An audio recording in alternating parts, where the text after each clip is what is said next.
วันวาเลนไทน์วันแห่งความรัก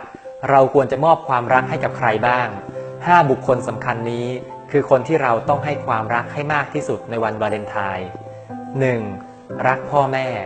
ท่านคือผู้ที่ให้ความรักกับเราก่อนเสมอ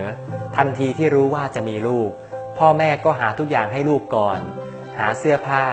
หาโรงเรียนหาสิ่งของต่างๆมากมายเตรียมตัวทุกอย่างเพื่อลูกทั้งที่ไม่รู้เลยว่า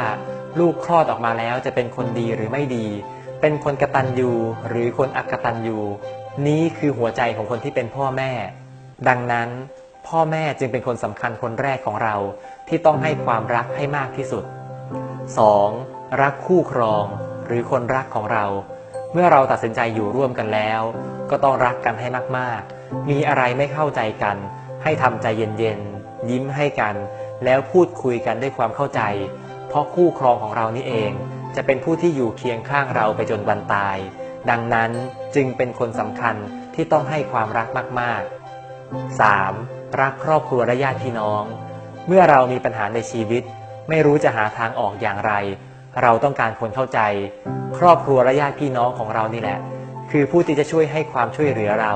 ในยามยากลำบาก 4. รักเพื่อนฝูงทั้งเพื่อนบ้านเพื่อนร่วมงานหัวหน้างานลูกน้องอย่าลืมให้สิ่งดีๆกับเพื่อนของเราช่วยเหลือแบ่งปันอะไรได้ก็ช่วยเหลือกันยามเมื่อเรามีภัย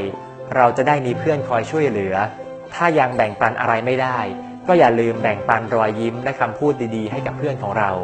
และข้อที่ 5 คนที่สำคัญที่สุดที่เราต้องให้ความรักมากๆก็คือรักตัวของเราเองด้วยการทำใจของเราให้สงบทำใจให้สบายเพราะใจที่สงบเท่านั้นจึงนำความสุขมาให้แล้วเราจะค้นพบว่าความรักที่แท้จริงในวันวาเลนไทน์ก็คือรักตัวของเราเองนั่นเองอย่าลืมรักตัวเองให้มากๆและแบ่งปันความสุขที่เกิดจากใจของเราให้กับคนที่เรารักต่อไป